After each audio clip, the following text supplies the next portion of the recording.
Olá, terça-feira, 3 de junho de 2025, e bem-vindos à nossa segunda edição de hoje. O tema agora, olha, parece coisa de filme. Uma rede bem sofisticada de espionagem russa que usou o Brasil, sim, o Brasil, como base para criar identidades falsas, sabe? E infiltrar agentes em instituições importantes no Ocidente. A gente se baseou aqui em reportagens de peso, tá? The New York Times, BBC News Brasil, CNN Brasil, O Globo. E o nosso objetivo aqui é tentar entender como é que o Brasil virou esse ponto estratégico, né? Quais métodos eles usaram para pegar os documentos e, claro, olhar para um dos casos mais chocantes que apareceram. Bom, vamos começar a desembrulhar isso aí. Então, a grande descoberta que foi confirmada pela Polícia Federal, né, na Operação Leste, que focou justamente nisso, em desmontar a rede, e teve apoio de fora, da CIA, Interpol, é que esses agentes russos, eles conseguiam documentos brasileiros de verdade, tipo RG, CPF, só que com dados falsos, dados biográficos que não eram deles. Exato. E isso permitiu que eles vivessem, assim, anos, né, com outras identidades, construindo toda uma história. E não foi um caso só, não. A gente está falando de uma rede com pelo menos uns 9 espiões que já foram identificados. O que é fascinante nisso tudo é porque o Brasil, né? E tem alguns fatores bem claros que fazem o país ser, digamos, atraente para esse tipo de coisa. Primeiro, a gente sabe que existem vulnerabilidades no nosso sistema de registro civil, né? Na emissão de documentos. Isso pode ser explorado. Certo. Segundo, o passaporte brasileiro. Ele é poderoso. Ele abre portas em mais de 170 países sem precisar de visto. Isso dá uma mobilidade global imensa, com muito menos desconfiança do que um passaporte russo, por exemplo. Faz sentido. E tem um terceiro ponto, a nossa diversidade étnica. A população brasileira é tão diversa que fica mais fácil para eles se misturarem, se camuflarem. É mais difícil apontar alguém só pela aparência e dizer esse é estrangeiro. Essa questão das vulnerabilidades que você falou no registro civil, isso é algo, assim, antigo, histórico, ou foi uma falha mais recente que eles acharam e exploraram? Olha, eu diria que é uma combinação. Existem, sim, fragilidades que já vêm de tempo, históricas, mas essa rede, especificamente, parece ter explorado brechas bem pontuais de um jeito muito sistemático. Ah, entendi. Tanto para tirar documento aqui dentro do Brasil, quanto nos consulados fora. Isso mostra um planejamento, sabe, bem cuidadoso. Entendi. E essa exploração não ficou só na teoria, né? Virou caso concreto. E talvez o mais emblemático seja o do Sergei Vladimirovich Cherkasov. Esse caso é... Aqui a coisa fica realmente interessante. O Cherkasov, ele criou uma identidade brasileira, Victor Muller Ferreira. Chegou aqui em 2010, conseguiu os documentos brasileiros dele e começou a montar uma vida, assim, aparentemente normal. Morou em São Paulo, até frequentava forró, para parecer mais brasileiro mesmo, né? Mas o plano dele era muito maior. Ele foi estudar fora, ciência política em Dublin. Sim. Fez mestrado numa universidade super conceituada nos Estados Unidos, a Johns Hopkins. Sempre como Victor Muller Ferreira. E o alvo final, né? Onde ele quase chegou. Era o Tribunal Penal Internacional, o TPI, lá em Haia. Uma corte que julga crimes de guerra, crimes contra a humanidade e que hoje, aliás, investiga justamente ações da Rússia. Exatamente. Cherkasov tinha sido aceito para um estágio lá. Imagina o acesso que ele teria a informações super sensíveis. Pois é, mas aí ele foi barrado. Foi detido quando tentou entrar na Holanda, em 2022. Parece que a inteligência holandesa já estava de olho nele. E essa prisão foi o que puxou o fio da meada, sabe? Começou a expor não só ele, mas toda a rede que dava apoio, outros agentes que usavam táticas parecidas. Se a gente conecta isso tudo, né, o caso Cherkasov e a descoberta dessa rede, isso tem um peso enorme.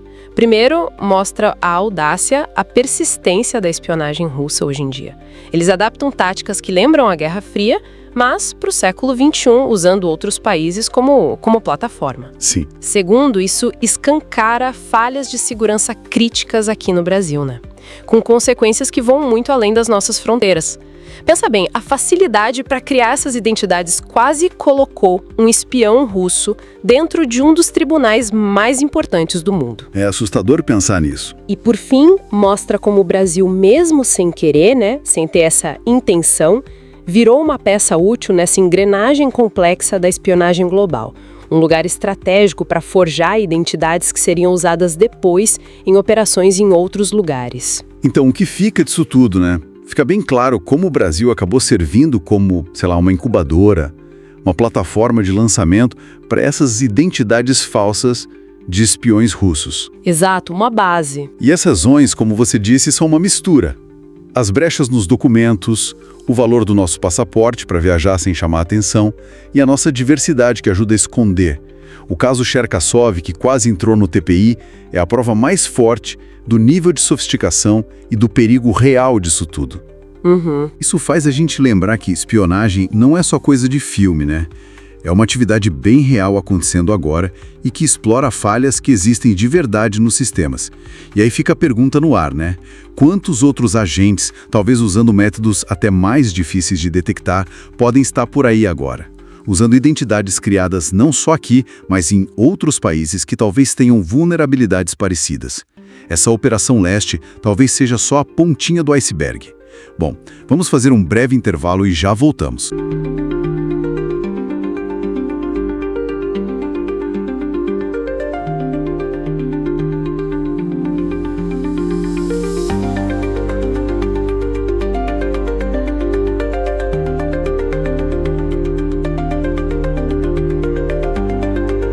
Bem, estamos de volta aqui na nossa análise, né? A gente está mergulhando em como o Brasil, sabe, acabou virando esse ponto estratégico, talvez inesperado para a espionagem global, especificamente a russa. A questão que fica é bem intrigante, como é que esses agentes conseguiram usar o Brasil para criar identidades assim, que pareciam reais, com documentos que pareciam legítimos para poder entrar no Ocidente. As fontes que a gente tem, BBC, CNN Brasil, o Globo, New York Times, mostram um cenário, olha, fascinante e um pouco preocupante, né? Exato. O que as investigações mostram, na verdade, não são só casos isolados, sabe? É a exploração de vulnerabilidades do sistema mesmo, bem sérias. Características específicas aqui do Brasil foram, usadas por uma rede bem articulada. O país virou uma espécie de plataforma segura para eles. Certo. Vamos tentar entender melhor isso. Por que justamente o Brasil? As fontes indicam alguns fatores principais que eles exploraram, né? Quer dizer, vulnerabilidades nossas, na verdade. Isso. Basicamente, a gente pode pensar em 3 pontos-chave. Primeiro, é uma certa facilidade para conseguir documentos oficiais brasileiros, mesmo partindo de uma informação falsa lá no início. Segundo, o passaporte brasileiro vale ouro, né? Ele permite entrar no mais de 170 países sem precisar de visto antes. É uma chave mestra, praticamente. Abre muitas portas. E terceiro, a nossa diversidade étnica é enorme. Isso ajuda demais a disfarçar. Dificulta identificar um estrangeiro só de olhar para a pessoa. O Brasil acaba sendo uma camuflagem, assim, perfeita. Mas, peraí, a gente não tá falando de uns documentos falsificados na esquina, né? A Polícia Federal, naquela Operação Leste que as fontes dizem que focou nisso, descobriu que esses agentes russos, e já identificaram pelo menos 9, né? Eles conseguiam RGs e CPFs de verdade, emitidos legalmente. Como que isso funciona com um dado falso na origem? Parece, sei lá, fácil até demais. Onde que tá a falha principal aí? Olha, o que é fascinante e ao mesmo tempo bem preocupante é como eles exploraram umas brechas muito específicas.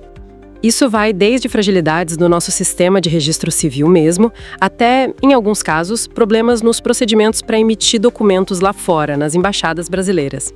Entendi. Basicamente, a rede usava dados falsos para inventar um cidadão brasileiro do zero, que depois recebia documentos que eram tecnicamente autênticos. Nossa. Precisou de muita cooperação internacional, sabe? Agências como a CIA, a Interpol, trocando informação para começar a ligar os pontos e ver esses padrões se repetindo. E é aqui que a história fica parecendo filme de espionagem mesmo.